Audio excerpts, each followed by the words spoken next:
நிதர்சனம் சேனல் நேயர்களுக்கு வணக்கங்க. நான் இன்னைக்கு வந்து பீன்ஸ் பொரியல் பண்ண போகிறேன். பீன்ஸ் பொரியல்னா என்ன பெருசாக பீன்ஸ் பொரியலா அப்படின்னு கேட்காதீங்க. சிம்பிளாக 5 நிமிஷம் 10 நிமிஷத்துக்குள்ள அப்படியே டக்குன்னு பண்ணுற மாதிரி எல்லாம் ரெடி பண்ணி வச்சுருக்கேன். நம்ம பண்ணுவோங்க.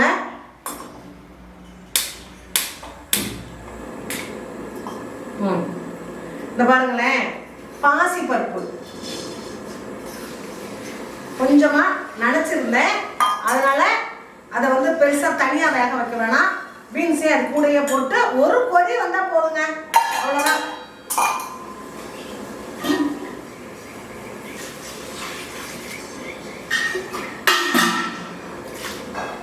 வெந்துருச்சுங்க. இந்த பாருங்க, நம்ம பாசி பருப்பு ஆல்ரெடி லேசாக நினச்சிருந்தேன்.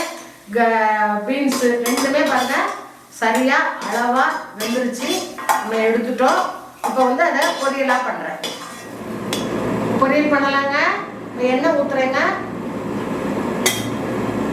கொஞ்சம் கடுகு போட்டுக்கலாம். கடுகு வெடிக்கட்டுங்க.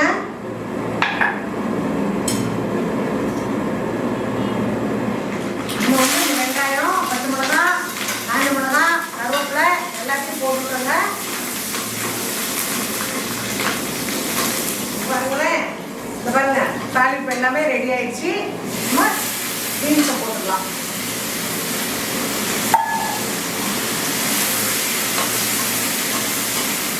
பார்த்தீங்களா? அதாவதுங்க, இந்த கிரீன் மாறக்கூடாது, அது மாதிரி பருப்பும் குறையக்கூடாது. அப்படின்னா இந்த பாருங்க அப்படி இருக்கும் பொரியல். இல்லைன்னா கொல கொலன்னு ஆயிரும். அது அந்த பொரியலாக இருக்காது. இது கிட்டத்தட்ட இப்போ சுண்டல் மாதிரி இருக்கு பாருங்க. உங்களுக்கு பாருங்க, தேங்காய் போட போறேன்.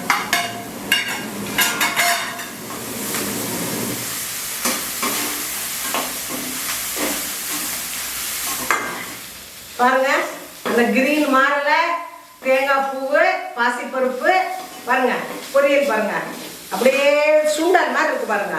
அப்படியே எடுத்து சாப்பிடலாம், அந்த அளவுல இருக்குதுங்க. இப்போ எடுத்துடலாங்க. பாருங்க, இப்போ கிண்ணத்தில் எடுத்துருப்பாங்க.